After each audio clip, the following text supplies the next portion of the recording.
Hello student.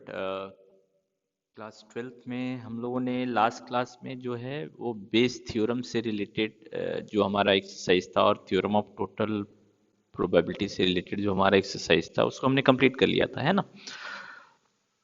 अब मैं एक क्वेश्चन जो है बेस थ्योरम से रिलेटेड और है, इसको भी मैं डिस्कस कर दे रहा हूँ, ठीक है। ये थोड़ा सा बहुत टफ क्वेश्चन तो नहीं है, बट अगर आप इसको थोड़ा सा अच्छे से समझेंगे तो इजी हो जाएगा, ठीक है। तो मैं क्वेश्चन नंबर 5 जो है आपके बुक का, इसको भी डिस्कस कर दे रहा हूँ, क्वेश्चन नंबर 5। ठीक है, आप थोड़ा सा बुक लेके अपने पास बैठिएगा क्योंकि क्वेश्चन बार बार आपको देखना पड़ सकता है ना, क्योंकि मैं स्टेटमेंट बार बार यूज करूंगा, ठीक है। तो थोड़ा सा आप अपने साथ बुक को रखिएगा, ठीक है, ताकि बार बार आपको इधर उधर ना देखना पड़े। ओके, सो हम लोग डिस्कस करेंगे जो है हमारा question number 5। So question number 5 क्या बोल रहा है कि laboratory blood test is 99% effective in detecting a certain disease. एक सर्टेन डिजीज को एक ब्लड लेबोरेटरी का जो ब्लड टेस्ट है वो डिटेक्ट कर पाता है या नहीं कर पाता है, ये कितना परसेंट इफेक्टिव है? 99%। क्वेश्चन नंबर 5 है ना, क्वेश्चन नंबर 5 डिस्कस कर रहे हैं, exercise 13.3।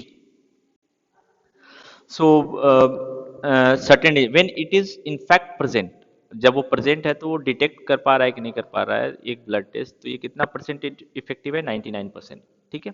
However the test also yield however the test also yield a false positive result। Test जो है कभी कभी गलत रिजल्ट भी दे दे रहा है ना। और रिजल्ट, गलत रिजल्ट कितने परसेंट केसेज में दे दे रहा है? 0.5% केसेज में दे दे रहा है, ठीक है। ये ऑलरेडी लिखा हुआ है यहाँ पे। ऑफ द हेल्दी पर्सन, वो हेल्दी होते हुए भी उसको रिजल्ट टेस्ट जो है वो बता दे रहा है कि ये पॉजिटिव पर्सन है, यानी कि डिजीज पॉजिटिव पर्सन का मतलब क्या है? डिजीज उसको है। पॉजिटिव रिजल्ट, नेगेटिव रिजल्ट का मतलब आप समझिए, पॉजिटिव रिजल्ट अगर आया है लेबोरेटरी का, इसका मतलब आपको डिजीज है। नेगेटिव रिजल्ट आया इसका मतलब आपको डिजीज नहीं है, ठीक है। ओके, अब क्या बोल रहा है कि if 0.1% of the population actually has disease, और आपको पता है कि एक पॉपुलेशन पे ये सर्वे किया गया और उसमें पाया गया कि 0.1% लोगों को ये डिजीज है, then what is the probability that a person has the disease. ठीक है, तो इसकी क्या प्रोबेबिलिटी कि पर्सन को डिजीज है, given that the test result is positive. और गिवन क्या है? जो टेस्ट पॉजिटिव है। तो अब आप देखिए कि given that test result is positive, तो अब आप देखिए कैसे आइडेंटिफाई करेंगे इसको। देखिए क्या हो रहा है, पूरा स्टोरी वो समझिए। दो तरह के पर्सन होंगे एक पॉपुलेशन में, है ना। एक पर्सन जो डिजीज फ्री होगा, है ना, एक पर्सन जो डिजीज फ्री होगा और दूसरा पर्सन विथ डिजीज होगा, है ना, डिजीज जिसको है। जस्ट मैं ये अंडरस्टैंडिंग पर्पस के लिए लिख रहा हूं। अब इस पे भी टेस्ट करेगा तो दो रिजल्ट, पॉजिटिव रिजल्ट या नेगेटिव रिजल्ट। इस पे भी टेस्ट करेगा तो दो रिजल्ट, पॉजिटिव रिजल्ट या नेगेटिव रिजल्ट। देखिए मैंने पूरी स्टोरी का जो पार्ट था वो मैंने डिस्कस किया कि यही चीज हो रही है। अब आपको किस चीज के बारे में डिस्कस करने बोला है वो क्वेश्चन में पढ़िए। What is the probability that a person has disease given that the test result is positive? Test result positive है, तो मेरा जो सेंटर हो जाएगा वो टेस्ट रिजल्ट पॉजिटिव है, और ये पॉजिटिव टेस्ट रिजल्ट दोनों तरह के पर्सन पे आ सकता है। एक पर्सन जिसको डिजीज है और एक पर्सन जिसको डिजीज नहीं है, ये दोनों तरह के पर्सन पे पॉजिटिव। तो ये मेरा ए हो जाएगा और ये मेरा E1 हो जाएगा, ये मेरा E2 हो जाएगा। क्योंकि हमको नेगेटिव रिजल्ट के बारे में डिस्कस नहीं करना है तो इसको हमने पिक्चर से हटा देंगे। हमको पॉजिटिव क्वेश्चन पढ़ने के बाद हमको ये पता चला कि जो पॉजिटिव रिजल्ट है उस पर हमको डिस्कस करना है, तो उसको हम रखेंगे। जो नेगेटिव रिजल्ट है उसको हम हटा देंगे, यानी कि जो मेरा ए होगा वो मेरा क्या होगा? Positive result. और जो मेरा E1 E2 होगा वो मेरा क्या होगा? पर्सन जिस पे टेस्ट किया गया वो डिजीज वाला पर्सन था या डिजीज वाला पर्सन नहीं था। ठीक है, तो अब आपको क्या निकालना है क्वेश्चन से? अब आप देखिए, आपको निकालना है पर्सन हैज द डिजीज, इसकी प्रोबेबिलिटी निकालनी है, यानी कि E2 की प्रोबेबिलिटी निकालनी है, given that test result is positive, given that A has already occurred. तो अब पहले आपको ए E1 E2 लिखना है। सो E1 क्या लिखेंगे? E1 लिखेंगे कि क्वेश्चन में इवन जो होगा वो मेरा होगा कि पर्सन हैज नो डिजीज, है ना। A person has no disease, ठीक है। जिस पे भी ये टेस्ट किया जा रहा है उसने लिखा है ना कि एक रैंडमली एक पर्सन को हम लेंगे, उस पर टेस्ट करेंगे तो उसको डिजीज है या नहीं। E2, a person has disease, और ए क्या होगा, टेस्ट रिजल्ट इज पॉजिटिव। अब आपको क्या निकालना है, प्रोबेबिलिटी ऑफ E2 गिवन ए। तो ये क्या हो जाएगा, इसको रिवर्स कर देंगे, A given E2 into probability of E2 by probability of A given E1 into probability of E1 plus probability of A given E2 into probability of E2, यही निकालेंगे ना। अब आप देखिए कि इसको हम कैसे सॉल्व करेंगे। अब हम अपने बुक में सबका मीनिंग निकालना होगा। What is probability of even, यानी कि एक पर्सन जो है वो, अब अपने क्वेश्चन को देखिए, क्वेश्चन में लिखा हुआ है अब 0.1% of the population has disease. तो अगर इवन का मतलब क्या है, पर्सन को डिजीज नहीं है। तो कितने परसेंट पर्सन को डिजीज नहीं है, 100 में से अगर हम 0.1% माइनस कर दें, 0.1% माइनस कर दें तो इसका मतलब ये आ जाएगा 99.9% को डिजीज नहीं है। यानी अगर एक पर्सन हम चुने और उसको डिजीज नहीं है, इसकी क्या प्रोबेबिलिटी है, तो 99.9% है।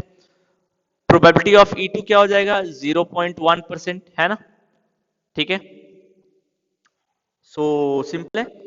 अब क्या बोल रहा है, अब हमको निकालना है probability of A given E1। So A given E1 का मतलब क्या है, ए गिवन E1 का मतलब क्या, सॉरी E1 गिवन ए का मतलब क्या है, यही है, देख लीजिए, सॉरी ए गिवन E1 है ना, ए गिवन E1। सो ए गिवन E1 का क्या मतलब है, ए गिवन E1, तो स्टेटमेंट को सिंप्लीफाई कीजिए, स्टेटमेंट क्या बनेगा, given test result is positive, test result is positive given that person has no disease, person has no disease, ये आपको गिवन है। तो इसका प्रोबेबिलिटी मेरे ख्याल से इजीली निकाल सकते हैं, आपके बुक में ऑलरेडी दिया हुआ है। आप अगर इस लाइन को पढ़ेंगे, है ना, टेस्ट रिजल्ट पॉजिटिव है, इसकी प्रोबेबिलिटी निकालनी है और पर्सन को डिजीज नहीं है। तो ये देखिए, ये वाला लाइन अगर पढ़िए तो 99% इफेक्टिव है डिजीज पता करने में जब पर्सन को डिजीज है, लेकिन test also false positive result देता है, पॉजिटिव रिजल्ट देता है जबकि 0.5% केसेस जबकि पर्सन हेल्दी है। तो ए गिवन E2 का जो प्रोबेबिलिटी होगा वो कितना होगा, 0.5%। ए गिवन E2 का जो प्रोबेबिलिटी होगा वो कितना होगा, 0.5% होगा, है ना। तो इसकी प्रोबेबिलिटी कितनी हो जाएगी, 0.5%। अब ए गिवन E2 का प्रोबेबिलिटी क्या होगा, यानी कि पर्सन को डिजीज पॉजिटिव रिजल्ट है और पर्सन को डिजीज है एक्चुअली में, तो ये 99% है। तो सबका प्रोबेबिलिटी पता हो गया ना, अब वैल्यू पुट कर दीजिए, you will easily get the answer, है ना। तो देखिए एक्चुअल में सारा चीज सिंपल है यहाँ पे, है ना, आपको सिर्फ स्टेटमेंट समझना था। तो आपका जो बेस थ्योरम से रिलेटेड हमारा कॉन्सेप्ट था वो सारा हमने डिस्कस कर लिया, जो क्वेश्चन थोड़े से टिपिकल थे उसको हमने डिस्कस कर लिया। अब हम लोग जो है वो नेक्स्ट टॉपिक स्टार्ट करेंगे। हमारा जो नेक्स्ट टॉपिक होगा ये random variable. So what is random variable and it's, और इसका प्रोबेबिलिटी डिस्ट्रीब्यूशन। अब देखिए रैंडम वेरिएबल का कॉन्सेप्ट प्रोबेबिलिटी में बहुत ही इंपॉर्टेंट है, ठीक है। हम लोग देखेंगे क्यों ये इंपॉर्टेंट है। So random variable, so what is the concept of random variable. अब आप देखिए कि कभी कभी क्या होता है कि हमारा जो सैंपल स्पेस होता है प्रोबेबिलिटी में, वो कभी कभी लेंदी होता है। तो उसको सिंप्लीफाई करने के लिए हम लोग जो है वो रैंडम वेरिएबल का यूज करते हैं। सो रैंडम वेरिएबल क्या होता है ना कि हर एक सैंपल स्पेस के हर एक पॉइंट से के लिए एक नंबर रिलेट कर देता है। अब ये नंबर जो है वो आप डिफाइन रहेगा कि ये नंबर हम कैसे रिलेट कर रहे हैं। जैसे मान लीजिए आपने कॉइन को 3 बार टॉस किया, तो जो सैंपल स्पेस होगा वो लिखना टिपिकल है 8 बार है। अगर यही होता 10 बार आपने कॉइन को टॉस किया तो सैंपल स्पेस लिखना इस केस में टफ है ना। लेकिन अगर हम रैंडम वेरिएबल के कॉन्सेप्ट को समझ जाएंगे ना, तो हम सैंपल स्पेस को एक सिंपल वे में रिप्रेजेंट कर सकते हैं। एक तरह से बोलिए कि random variable is a way to represent your sample space. तो चलिए मैं एक एग्जांपल से आपको समझा रहा हूँ कि सपोज यो सैंपल स्पेस है आपका 3 कॉइन को टॉस करने पे, तो 3 हेड आएंगे या 2 टेल, 2 हेड 1 टेल आएगा। अब इसी में थोड़ा सा रीअरेंज कर लीजिए, है ना। या फिर 2 टेल आएगा 1 हेड आएगा, इसमें भी रीअरेंजमेंट होगा, है ना। या फिर तीनों के तीनों टेल आएंगे। अब आप देखिए कि ये हर बार इतना हमको देखना पड़ रहा है ना। अब हमको अगर मान लीजिए 2 हेड वाला खोजना है तो हमको हर बार देखना पड़ेगा अपने सैंपल स्पेस को। मैंने यही बोला कि अगर ये 10 कॉइन हमने टॉस किया होता तो ये सैंपल स्पेस और बड़ा होता, लेकिन हम क्या बोल रहे हैं ना कि हम इस सैंपल स्पेस को स्टडी करेंगे नंबर ऑफ हेड से। मैंने ये आपको बता दिया कि नंबर ऑफ हेड से रिप्रेजेंट करेंगे। तो देखिए एच से रिलेटेड हम बोल सकते हैं 3 होगा, इन तीनों से रिलेटेड क्या होगा 2 होगा, इन तीनों से रिलेटेड क्या होगा 1 होगा, और इस तीनों से रिलेटेड क्या होगा 0। अब ये तीनों नंबर क्या रिप्रेजेंट कर रहे हैं, नंबर ऑफ हेड, यानी आपके सैंपल स्पेस में कितने हेड आए हैं। तो 3 हेड, यानी कि आपको समझ में आ जाना चाहिए कि 3 हेड आया है, तो इसका मतलब तीनों जगह पे एच एच आएगा। और ये कितनी तरीके से आ सकता है, एक ही तरीके से आ सकता है। इसका मतलब क्योंकि हमने देखिए ये तीनों नंबर कैसे लाए हैं, नंबर ऑफ हेड से लाए हैं। आप नंबर ऑफ टेल से भी कर सकते हैं। अब ये जो नंबर है ना वो इस पे डिपेंड करेगा कि कैसे हमने ये नंबर लाया है, उस पे डिपेंड करेगा। तो मैंने यहाँ पे क्या बताया कि मैं जो नंबर ला रहा हूँ वो किससे ला रहा हूँ, नंबर ऑफ हेड से, यानी कि आपको सैंपल स्पेस में कितने हेड आए हैं वो डिफाइन करेगा ये नंबर। तो 3 हेड आ सकते हैं क्योंकि 3 पोजीशन है। अब 2 हेड आ सकते हैं, इसका मतलब यही है। तो 2 हेड और 1 टेल, लेकिन अब ये कितना आया होगा ये हम नहीं देख सकते क्योंकि सैंपल स्पेस, अब आप भूल जाइए कि आपको सैंपल स्पेस दिया हुआ है, आपको ये दिया हुआ है number of head 3 bar coin को टॉस करने पे। तो number of head 3 bar coin को टॉस करने में 3 आ सकता है, 2 आ सकता है, 1 आ सकता है, 0 आ सकता है। अब 2 आ सकता है, इसका मतलब 2 आया होगा तो 1 टेल आया होगा, कॉइन को तो हम 3 बार टॉस कर रहे हैं, तो ये कितना आया होगा ये अब हमारे लिए इंपॉर्टेंट है। तो यहाँ पे अब क्या लगेगा, अरेंजमेंट। अब आप देखिए कि 3 लेटर है, 3 लेटर को आपको अरेंज करना है जिसमें 2 लेटर सेम है, तो इसका टोटल अरेंजमेंट कितना होगा, 3 फैक्टोरियल/2 फैक्टोरियल, ये हमने पढ़ा था ना, क्योंकि ये दोनों सेम है तो ये टोटल कितना आएगा 3। यानी कि 2 हेड और 1 टेल कितनी बार आएगा, 3 बार आएगा। अब यहाँ पे देखिए हमको सैंपल स्पेस नहीं देखना पड़ा, हमने जो नंबर डिफाइन किया ना उस नंबर से हम पता कर सकते हैं। इसी तरह 1 आया होगा, 1 जो है ये क्या रिप्रेजेंट कर रहा होगा, ये 1 जो आ रहा है 1 हेड रिप्रेजेंट कर रहा होगा, 1 हेड आया होगा, इसका मतलब 2 टेल आया होगा। तो ये कितनी तरीके से आ सकता है वो आप देखिए। तो अगर आप ऑब्जर्व करेंगे तो इसमें भी 3 लेटर है, 3 लेटर को हमको अरेंज करना है, तो कितने वे से अरेंज कर सकते हैं, 3 फैक्टोरियल, लेकिन इसमें 2 टेल सेम है, तो ये कितने से डिवाइड होगा, 2 फैक्टोरियल, तो ये भी 3 आएगा। अब 0, 0 का मतलब एक भी हेड नहीं, एक भी हेड नहीं है, इसका मतलब तीनों का तीनों क्या है, टेल। तो ये कितनी तरीके से आ सकता है, एक। अब आप देखिए 1 3 6 4 4 3 7, 7 + 1 8, 8 आ गया ना। तो ये हमारा सिंपल वे हो गया। अब देखिए हमको सैंपल स्पेस स्टडी करने की जरूरत नहीं पड़ी, बिना हम सैंपल स्पेस के ही इन तीनों नंबर से स्टडी कर लिए कि कौन कितनी बार आया होगा, है ना।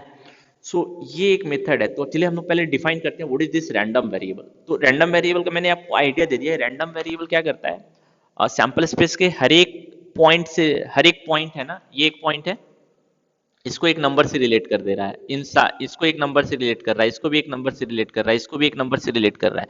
तो अब हमको सैंपल स्पेस ना पढ़ के इन 3 नंबर को अगर पढ़ लें तो हमको पता चल जाएगा कि क्या हो रहा है हमारे सैंपल स्पेस में। ओके। सो चलिए हम पहले रैंडम वेरिएबल को डिफाइन करते हैं, what is random variable. So random variable का हम पहले डेफिनेशन देते हैं, what is random variable. So random variable क्या है, it is a function. Random variable क्या है, एक फंक्शन है, यानी फंक्शन को हम यहाँ पे किससे बुला रहे हैं, रैंडम वेरिएबल से नाम दे रहे हैं अपने फंक्शन का, इट इज अ फंक्शन। अब ये फंक्शन है तो इसका नोटेशन होगा, हम जनरली फंक्शन एफ से डिनोट करते हैं। यहाँ पे हम जो रैंडम वेरिएबल है फंक्शन को एफ से ना डिनोट करके किससे डिनोट करेंगे, कैपिटल एक्स से या कैपिटल वाई से, ठीक है। सो या कैपिटल डब्ल्यू से, वो आप कोई भी कैपिटल लेटर यूज कर सकते हैं, बट आपको मेंशन करना होगा कि ये मेरा रैंडम वेरिएबल है, यानी ये मेरा फंक्शन है। तो x, अब ये x है तो इसका अपना एक डोमेन होगा और अपना एक कोडोमेन होगा। तो इस फंक्शन का जो डोमेन होता है वो क्या होता है, सैंपल स्पेस, ठीक है। इस फंक्शन का जो डोमेन होता है वो सैंपल स्पेस, और इसका जो कोडोमेन होता है वो होता है रियल नंबर, ठीक है। So sample, it random variable is a function from sample space to real number. अब जैसे अब आप देखिए, तो फंक्शन अगर आपको याद है, फंक्शन एक रूल है जो डोमेन के हर एक एलिमेंट को, फंक्शन एक रूल है जो डोमेन के हर एक एलिमेंट को इसके हर एक एलिमेंट को एक रियल नंबर से रिलेट करेगा। तो अब ये रूल आपको पता होगा तो आप इजीली बता सकते हैं। अब जैसे देखिए फॉर एग्जांपल मैं बोल रहा हूँ कि find what is the random variable, what is the random variable.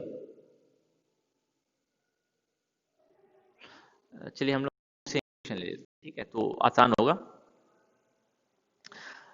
सो पहले तो आप बुक का डेफिनेशन देख लीजिए कि random variable is a real valued function whose domain is sample space. Real valued यानी कि जो को डोमेन होगा वो हमेशा रियल नंबर होगा ऑफ अ रैंडम एक्सपेरिमेंट, ये ऑलरेडी बता दिया है। ये real valued function whose domain is sample space, so domain जो होगा वो सैंपल स्पेस होगा और जो रियल वैल्यूड फंक्शन के कारण जो इसका जो को डोमेन होगा वो रियल नंबर होगा। अब जैसे यहाँ पे एक क्वेश्चन एग्जांपल दे रहा है आपके बुक में, the sample space of the experiment S is this. Now x denotes the number of hit. यहाँ पे रूल बता दिया ना कि जो मेरा फंक्शन है वो किससे बन रहा है, नंबर ऑफ हिट से। यानी कि जो फंक्शन अगर यानी कि अगर इस डायग्राम से हम देखें तो ये मेरा रैंडम वेरिएबल इफ के जगह पे हम यहाँ पे क्या लिखेंगे, कैपिटल एक्स। इधर मेरा डोमेन होगा H H H T T H T T. इधर मेरा ये पूरा रियल नंबर है। अब इन सब का इमेज क्या होगा वो हमको देखना है। तो अब आप देखिए कि इमेज क्या होगा। ये रूल क्या बता रहा है, नंबर ऑफ हिट जो है वो बताएगा रूल। तो एच एच किससे रिलेट होगा, किस रियल नंबर से, 2 से। एच टी किससे रिलेट होगा, 1 से। टी एच किससे रिलेट होगा, 1 से, क्योंकि रूल बता रहा है कि नंबर ऑफ हिट से ये हर एक नंबर हर एक सैंपल स्पेस का पॉइंट रिलेट होगा। ये किससे रिलेट होगा, 2 से। यानी कि अब देखिए इन यहाँ पे सैंपल स्पेस में 4 पॉइंट है, लेकिन हमको अब पढ़ना कितना पड़ रहा है, 3 ही पॉइंट। यानी कि अगर हम अपने रैंडम वेरिएबल का जो वैल्यू है वो 0 1 2 यही होगा। यानी एक्स का जो वैल्यू है वो 0 होगा, एक्स का वैल्यू या तो 1 होगा या तो एक्स का वैल्यू 2 होगा, ठीक है। तो अब आप देखिए कि x का वैल्यू 1 होगा या x का वैल्यू 0 होगा या तो 1 होगा 2 होगा। अब आपको रूल पता है कि ये 0 1 2 क्या डिनोट कर रहा है, नंबर ऑफ हिट। तो अब अगर मैं बोल रहा हूँ x इक्वल टू 0, इसका मतलब आपको समझ में आना चाहिए कि एक भी हिट नहीं आया है। और आपको पता है कि 2 बार कॉइन को टॉस कर रहे हैं, यानी कि दोनों बार क्या आया होगा, टेल, तभी x का वैल्यू 0 होगा। अब x का वैल्यू 1 आया, इसका मतलब क्या है कि एक हेड आया होगा और दूसरा इसका मतलब टेल आया होगा। तो अब आप देखिए कि इसकी कितनी पॉसिबिलिटी है, एच और टी और एच, यानी एक्स इक्वल टू 1 का मतलब ये।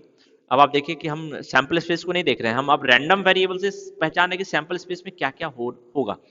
एक्स इक्वल टू 2 अगर है तो इसका मतलब दोनों का दोनों हेड आया होगा, यानी कि यहाँ पे एच एच आया होगा। तो अब हमको देखिए सैंपल स्पेस की जरूरत नहीं पड़ रही है, रैंडम वेरिएबल बता रहा है कि सैंपल स्पेस में क्या होगा। तो इससे हमको आसान हो गया ना। सैंपल स्पेस में 4 पॉइंट पढ़ना पड़ रहा था, रैंडम वेरिएबल में 3 ही पॉइंट पढ़ना पड़ रहा है, ठीक है। तो ये चीज आप ध्यान रखिएगा कि जो सैंपल स्पेस है रैंडम वेरिएबल एक फंक्शन है, और इस फंक्शन को समझने के लिए आपको क्वेश्चन का जो फंक्शन को कैसे डिफाइन किया गया है वो आपको समझना पड़ेगा। तो यहाँ फंक्शन कैसे डिफाइन किया गया था, नंबर ऑफ हिट से। जो फंक्शन मेरा डिफाइन किया गया था वो किससे डिफाइन किया गया था, नंबर ऑफ हिट से। नेक्स्ट देखिए, अब जैसे दूसरा आपका बताया हुआ है, जैसे एग्जाम्पल 22 अब देखते हैं। एग्जाम्पल 22 क्या बोल रहा है, आप ध्यान से पढ़िए कि आपका रैंडम वेरिएबल कैसे बताया गया है, क्योंकि रूल आप खुद से नहीं बनाएंगे, क्वेश्चन में जो बोलेगा वही रूल होगा। A person play a game of tossing a coin thrice. Coin को 3 बार टॉस करने का एक गेम चल रहा है। For each head he is given 2 rupees.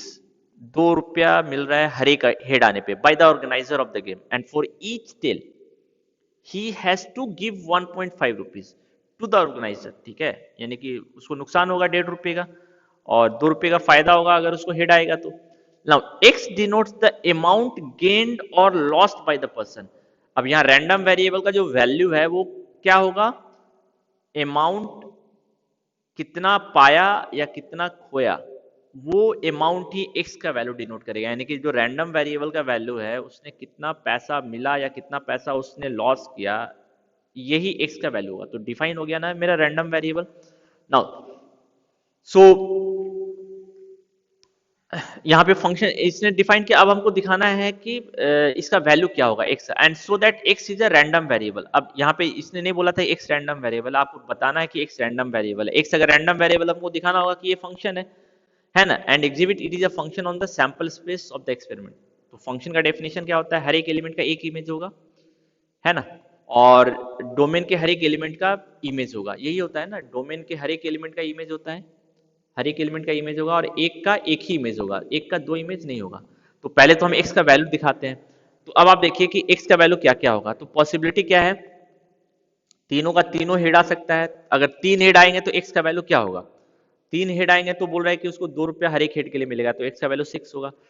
दो हेड और एक टेल आ सकता है, दो हेड और एक टेल आ सकता है। अब ये अरेंजमेंट हम नहीं देख रहे हैं, क्योंकि सैंपल स्पेस रैंडम वेरिएबल का यही इंपॉर्टेंस है कि वो आपको अरेंजमेंट आप खुद से काउंट कर सकते हैं। तो दो हेड आया होगा, इसका मतलब 4 रुपीज गेन किया होगा, लेकिन एक टेल आया होगा तो 1 रुपीज लॉस भी किया होगा, तो उसको पैसा कितना मिला होगा, उसको पैसा जो मिला होगा वो 2.5 मिला होगा। अब एक्स का वैल्यू और क्या हो सकता है, दो टेल आ गया होगा और एक हेड आया होगा, तो 3 रुपीज लॉस कर गया, -3 +1 +2, तो उसको लॉस होगा -1 रुपीज, यानी एक्स का वैल्यू -1 होगा। ठीक है, तो इससे हमको पता चल रहा है रैंडम वेरिएबल रियल नंबर का पार्ट है ना, तो ऑब्वियसली बात है ये नेगेटिव भी हो सकता है, पॉजिटिव भी हो सकता है, फ्रैक्शन भी हो सकता है, डिपेंडिंग अपॉन कि कैसे रैंडम वेरिएबल को डिफाइन किया गया है। एक्स का वैल्यू और क्या हो सकता है, एक्स का वैल्यू जो है तीनों के तीनों टेल आ जाए, ऐसा भी हो सकता है, तो उस केस में -4.45 का लॉस होगा, यानी एक्स का वैल्यू जो है वो 6 भी हो सकता है, 2.5 भी हो सकता है, -1 भी हो सकता है, -4.5 भी हो सकता है। अब हमको दिखाना है कि जो x का वैल्यू है, ये x का जो वैल्यू है ये एक रैंडम वेरिएबल है, तो रैंडम वेरिएबल है तो फंक्शन सिंपल है, डायग्राम हम बना देते हैं। डायग्राम अगर हम बना देंगे तो आसान होगा। इधर सैंपल स्पेस x जो है रूल है x, इधर सैंपल स्पेस तो H H H H H T H H H T H T T H T H T and H T T and T T T. इधर क्या आएगा, इधर आएगा -4.5 है ना, -1, 2.5 एंड 6। अब एच का वैल्यू 6, एच टी का वैल्यू 2.5, टी एच का वैल्यू 2.5, इसका वैल्यू भी 2.5, इसका वैल्यू -1, -1, -1 है ना, और इसका वैल्यू माइनस। अब आप देखिए हर एक का एक एक इमेज ही है और हर एक एलिमेंट के इमेज है, तो जो फंक्शन का डेफिनेशन था वो फॉलो हो गया। आप सिंपली लिख दीजिए कि since each element of the sample space takes unique value है ना, hence it is a function. जो फंक्शन का डेफिनेशन है वो आपको यहाँ पे बता देना था, और जो रैंडम वेरिएबल है उसका वैल्यू ब्रैकेट में लिखेंगे, -4.5 है ना, -1, 2.5 और 6, यही होगा। ठीक है, सो मेरे ख्याल से रैंडम वेरिएबल आप इजिली निकाल सकते हैं। चलिए एक दो क्वेश्चन और भी हम लोग देख लेते हैं, ठीक है, तो आसान हो जाएगा।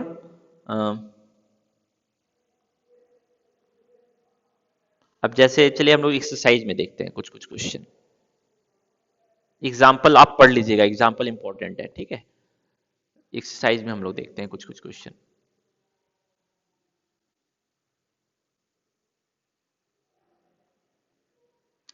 ओके, सो सपोज ये है हमारा क्वेश्चन नंबर 2, ठीक है। क्वेश्चन नंबर 2 क्या बोल रहा है, क्वेश्चन नंबर 2 बोल रहा है an urn contain 5 red and 2 black ball. एक अर्न में 5 रेड बॉल है और 2 ब्लैक बॉल है। 2 balls are drawn at random, दो बॉल रैंडमली ड्रॉ किया गया। Let X represent the number of balls, what are the possible value of X, is X a random variable. तो यहाँ पे पूछा गया है, तो पहले तो आप एक्स का वैल्यू देखिए कि एक्स का वैल्यू क्या क्या आ सकता है। दो बॉल ड्रॉ किया गया और रूल क्या बता रहा है, let X represent the number of black ball, black ball की संख्या जो है वो एक्स का वैल्यू बताएगा। और हम कितना बॉल निकाल रहे हैं, दो बॉल, तो क्या क्या पॉसिबिलिटी है, एक्स का वैल्यू 2 यानी कि दोनों का दोनों ब्लैक बॉल, एक्स का वैल्यू 1 यानी दोनों का दोनों एक ब्लैक बॉल, तो एक रेड बॉल, या फिर 0 यानी कि दोनों हमारे क्या आ गए रेड बॉल। तो अब आप देखिए कि सैंपल स्पेस क्या होगा इसका, सैंपल स्पेस इसका होगा आर आर, R1 R2 है ना, R1 B1 या R1 B2 या B1 R2 है ना, या फिर आपका क्या हो सकता है, और B1 B2 यही हो सकता है।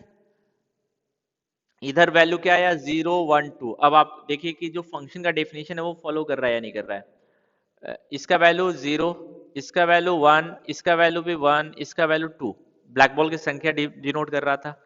तो now since each value of the sample space, हर एक जो भी सैंपल स्पेस का पॉइंट है, हर एक का कितना इमेज है, एक ही इमेज है ना, इसका भी एक ही इमेज है ना, इसका भी एक ही इमेज है, इसका दो इमेज नहीं है, इसका इमेज वन है, इसका इमेज वन है, ऐसा नहीं कि इसका दो इमेज है, वन के अलावा और कोई नहीं है। तो हम डेफिनेशन लिखेंगे, since each point of the sample space has unique image, है ना, so that's why unique image in real number, so that's why this x will be a random variable, possible value of x तो 0 1 2 हो गया, इस question का answer ये निकल गया। Is X a random variable, तो इसका आंसर होगा यस, और रीजन क्या लिखेंगे वो आप लिख सकते हैं। अब आते हैं क्वेश्चन नंबर 3 पे। क्वेश्चन नंबर 3 क्या बोल रहा है, क्वेश्चन नंबर 3 बोल रहा है कि x represent the difference between the number of head and number of tail. यहाँ पे जो x है इसका वैल्यू बता रहा है कि इसका वैल्यू कैसे मिल रहा है हमको। x का वैल्यू कैसे मिल रहा है, नंबर ऑफ डिफरेंस किसका किसका, number of head and number of tail का डिफरेंस से हमको x का वैल्यू मिलेगा। When a coin is toss 6 times, 6 बार हम कॉइन को टॉस कर रहे हैं। So what are the possible value of x, तो x का वैल्यू क्या होगा। ठीक है, तो अब यहां से पता चल गया ना कि ये रैंडम वेरिएबल का ही वैल्यू है। तो अब आप देखिए कि आप चेक करके बता भी सकते हैं कि it is a random variable. ठीक है, तो x का वैल्यू क्या क्या होगा। तो अब आप पहले ये सोचिए कि क्या क्या पॉसिबिलिटी है। 6 क्वाइन को हम टॉस कर रहे हैं तो पॉसिबिलिटी क्या क्या होगी, या तो 6 और वैल्यू किससे आ रहा है, दोनों का डिफरेंस है। तो पहले तो आप ये देखिए पॉसिबिलिटी क्या क्या होंगे। 6 के 6 हेड आ जाए, 5 हेड एक टेल आ जाए, 4 हेड दो टेल आ जाए, 3 हेड और 3 टेल आ जाए, है ना, 4 टेल और यानी 2 हेड और 4 टेल आ जाए, 1 हेड और 5 टेल आ जाए, या 6 के 6 टेल आ जाए। अब हमको डिफरेंस लेना है। तो अब आप देखिए यहाँ किसको किस में से माइनस कर रहे हैं ये नहीं बताया गया है, तो इसके लिए हम क्या करेंगे, मॉडुलस का यूज करेंगे, क्योंकि हमको नहीं पता ना किस में से किसको माइनस कर रहे हैं। तो 6 हेड है तो 0 टेल है, तो 6 माइनस 0 6 ही आएगा, यानी रैंडम वेरिएबल का वैल्यू 6 होगा। दूसरा 5 हेड और 1 टेल है, तो 5 माइनस 1 या 1 माइनस 5 कीजिए, मॉडुलस यूज कर रहे हैं तो कोई फर्क नहीं पड़ता है, यानी कि x का वैल्यू 4 होगा। 4 2, तो इस केस में क्या होगा, 2 होगा। और क्या हो सकता है वैल्यू, 3 3, सो 3 माइनस 3, सो इस केस में वैल्यू क्या होगा, 0 होगा। 2 4, तो 2 माइनस 4 माइनस 2, तो सिंपली 2 ही आएगा, यही वैल्यू आएगा। 1 और 5 इसका डिफरेंस भी 4 आएगा, है ना, और 6 और 0 तो इसका डिफरेंस भी 6 आएगा। तो x का वैल्यू क्या होगा, 6 4 2 0, ये मेरा रैंडम वेरिएबल का वैल्यू होगा। यानी कि x का वैल्यू अगर 0 आ रहा है तो अब आप खुद सोचिए कि 0 कैसे आ सकता है, जब number of head number of tail बराबर होगा। तो यहां से हम बोल सकते हैं कि 3 हेड और 3 टेल आए होंगे। तो देखिए रैंडम वेरिएबल देख के भी हम बता सकते हैं कि मेरा सैंपल स्पेस क्या हो सकता है। ठीक है, क्योंकि आपको तो रैंडम एक्सपेरिमेंट तो बताया गया है ना, कि रैंडम एक्सपेरिमेंट क्या है कि हमने कॉइन को 6 बार टॉस किया है, ये मेरा बिना रैंडम एक्सपेरिमेंट के आप रैंडम वेरिएबल वैल्यू भी नहीं पता कर सकते हैं। ठीक है, तो अब इसके बेसिस पे आप क्वेश्चन नंबर 4 सॉल्व कर सकते हैं। इसमें भी आप क्या कीजिएगा, अब क्वेश्चन नंबर 4 अभी सॉल्व नहीं होगा। ठीक है, क्योंकि यहाँ पे अब एक और टर्म आ गया, तो 2 और 3 तो एटलीस्ट सॉल्व हो गया हमारा, इजी है मेरे ख्याल से। रैंडम वेरिएबल का कॉन्सेप्ट आपको समझ में आ गया होगा। अब हम लोग जो है नेक्स्ट कॉन्सेप्ट पे आते हैं। आज यही दो कॉन्सेप्ट पढ़ेंगे, एक तो रैंडम वेरिएबल हो गया, एक कॉन्सेप्ट और हम लोग पढ़ेंगे, प्रोबेबिलिटी डिस्ट्रीब्यूशन। ठीक है, प्रोबेबिलिटी डिस्ट्रीब्यूशन, प्रोबेबिलिटी, इस पे भी 1 मार्क्स का क्वेश्चन कभी कभी आ सकता है। प्रोबेबिलिटी डिस्ट्रीब्यूशन ये हमारा दूसरा टॉपिक होगा। So what is probability distribution. So probability distribution is something like frequency distribution table. ठीक है, सो फ्रीक्वेंसी डिस्ट्रीब्यूशन टेबल में क्या होता था, अगर आपको क्लास 9th याद है, फ्रीक्वेंसी डिस्ट्रीब्यूशन टेबल में क्या होता था, इधर आपका x वैल्यू होता था, इधर कॉरस्पॉन्डिंग fi होता था। अब प्रोबेबिलिटी डिस्ट्रीब्यूशन में क्या होगा, प्रोबेबिलिटी डिस्ट्रीब्यूशन में क्या होगा, इधर सारे सैंपल स्पेस के पॉइंट होंगे, सारे सैंपल स्पेस के पॉइंट होंगे, और इधर कॉरस्पॉन्डिंग प्रोबेबिलिटी होगी हर एक की, इधर कॉरस्पॉन्डिंग प्रोबेबिलिटी होगी। तो फ्रीक्वेंसी डिस्ट्रीब्यूशन टेबल तो हमारा सिंपल था, हर एक टेबल जो है वो प्रोबेबिलिटी डिस्ट्रीब्यूशन टेबल नहीं हो सकता है, ये चीज आपको समझनी है। यानी कि अगर मैंने आपको एक टेबल दे दिया, suppose with certain P I, कुछ प्रोबेबिलिटी की वैल्यू के साथ, तो क्या वो प्रोबेबिलिटी डिस्ट्रीब्यूशन होगा या नहीं होगा, ये हमको देखना है। तो इधर मान लीजिए कि xi है, इधर कोरस्पॉन्डिंग pi है, x1 corresponding probability, x2 corresponding probability, x3 so on, xn corresponding probability. ठीक है, तो ये above table will be probability distribution only if above table will be probability distribution table only if first condition all pi must be greater than or equal to 0। ये सारे pi की जो value है, ये pi है ना, ये सारी वैल्यूज जो होनी चाहिए वो ग्रेटर देन इक्वल टू 0 होना चाहिए। दूसरा, sum of all pi must be equal to 1। इन सारे P1 P2 Pn को जोड़ने पे क्या आना चाहिए, 1। अगर ये दो कंडीशन कोई भी डिस्ट्रीब्यूशन टेबल फॉलो करता है तो हम बोल सकते हैं कि वो डिस्ट्रीब्यूशन टेबल मेरा क्या होगा, प्रोबेबिलिटी डिस्ट्रीब्यूशन टेबल होगा। ठीक है, ये सिंपल कॉन्सेप्ट है। तो अब आप देखिए कि कौन कौन से क्वेश्चन सॉल्व कर सकते हैं। अब आप देखिए फर्स्ट क्वेश्चन पे आइए। So first question now you can solve. First question आपका सॉल्व हो जाएगा। ये प्रोबेबिलिटी डिस्ट्रीब्यूशन है या नहीं, तो देखिए 0.4 0.4 0.2 सारे ग्रेटर देन इक्वल टू 0 हैं और सबका सम करने पे 1 भी आ रहा है, तो ये प्रोबेबिलिटी डिस्ट्रीब्यूशन है। ये नहीं है, क्यों, एक नेगेटिव हो गया, जो पहला कंडीशन है वही फुलफिल नहीं हो रहा है। तो इसी तरह अब आप मेरे ख्याल से ये ये भी चेक कर सकते हैं कि प्रोबेबिलिटी डिस्ट्रीब्यूशन है या नहीं। दूसरा तो बन जाएगा, बना लिया, तीसरा भी हमने बना लिया। अब आप देखिए 8 नंबर पे आते हैं। 8 नंबर पे, सो 8 नंबर क्या बोल रहा है, अ random variable x has following probability distribution. ये बता दिया कि ऑलरेडी प्रोबेबिलिटी डिस्ट्रीब्यूशन है, तो हम इसका यानी कि जो डेफिनेशन है प्रोबेबिलिटी डिस्ट्रीब्यूशन का वो इस पे अप्लाई कर सकते हैं। अब हमको डिटरमाइन करना है के का वैल्यू, तो कैसे डिटरमाइन करेंगे, इन सब का सम जो होता है वो 1 के बराबर होता है, यानी कि k plus 2k plus 2k plus 3k plus k square plus 2k square plus 7k square plus k, इसका वैल्यू जो होगा वो 1 के बराबर होता है, के का वैल्यू निकल जाएगा। अब आपसे निकालने बोला है what is probability of x less than equal to 3। So x का वैल्यू जो है, यानी रैंडम वेरिएबल का वैल्यू 3 से छोटा है, तो क्या होगा इसका प्रोबेबिलिटी, तो 3 से छोटा यानी कि 2 1 और 0। So probability that x equal to 0 plus probability that x equal to 1 plus probability that x equal to 2, यही हमको निकालना है। x इक्वल टू 0 का प्रोबेबिलिटी 0, x इक्वल टू 1 का वैल्यू, k का वैल्यू निकल जाएगा तो 1 का प्रोबेबिलिटी निकल जाएगा, 2 का 2k का वैल्यू निकल जाएगा तो प्रोबेबिलिटी ऑफ 2 भी निकल जाएगा, सबको ऐड कर देंगे तो इसका वैल्यू निकल जाएगा। ये भी सॉल्व हो जाएगा, ये भी सॉल्व हो जाएगा। ठीक है, सिंपल क्वेश्चन है। ये सारे क्वेश्चंस हो गए प्रोबेबिलिटी डिस्ट्रीब्यूशन से रिलेटेड, है ना। अब क्वेश्चन नंबर 9 पे आते हैं। 9 क्या बोल रहा है, अ random variable x has the following probability distribution. ये प्रोबेबिलिटी डिस्ट्रीब्यूशन दे रखा है in the form of k। Now determine the value of k, तो सबका सम कितना होगा, यही है मेरा प्रोबेबिलिटी। अगर इसको हम टेबल वाइज बनाएंगे, तो टेबल वाइज बना नहीं सकते हैं, अदरवाइज लिख दिया है ना। अगर टेबल वाइज बनाएंगे, ये सारी प्रोबेबिलिटी की वैल्यू है। x का वैल्यू जब 0 है, x का वैल्यू जब 0 है तो प्रोबेबिलिटी का वैल्यू कितना है, k है। x का वैल्यू 1 है, इसका मतलब यही हुआ, रैंडम वेरिएबल का वैल्यू 1 है तो प्रोबेबिलिटी का वैल्यू कितना है, 2k है। प्रोबेबिलिटी का वैल्यू, रैंडम वेरिएबल का वैल्यू 2 है तो इसकी प्रोबेबिलिटी जो है वो 3k है। और अदरवाइज यानी x का वैल्यू कुछ भी हो, ठीक है, अदरवाइज तो इसका प्रोबेबिलिटी 0 है। ठीक है, तो इन सब का सम कितना आना चाहिए, 1। अगर ये ऑलरेडी मेंशन कर रखा है प्रोबेबिलिटी डिस्ट्रीब्यूशन, तो आप probability that x less then 2 निकाल सकते हैं ना। x लेस देन 2 का मतलब क्या है, probability that x equal to 0 plus probability that x equal to 1। अब x इक्वल टू 0 का प्रोबेबिलिटी हम निकाल सकते हैं क्योंकि की का वैल्यू निकल जाएगा, तो ये क्वेश्चन भी आपका सॉल्व हो जाएगा। तो पहले यहां तक आप सॉल्व कीजिए। दो कॉन्सेप्ट हमने पढ़ा, रैंडम वेरिएबल क्या है और प्रोबेबिलिटी डिस्ट्रीब्यूशन क्या है। ओके, तो ये दोनों क्वेश्चन पहले आप सॉल्व कीजिए जो मैंने आज मार्क करा है। इसके बाद tomorrow we will see some more concept. Okay.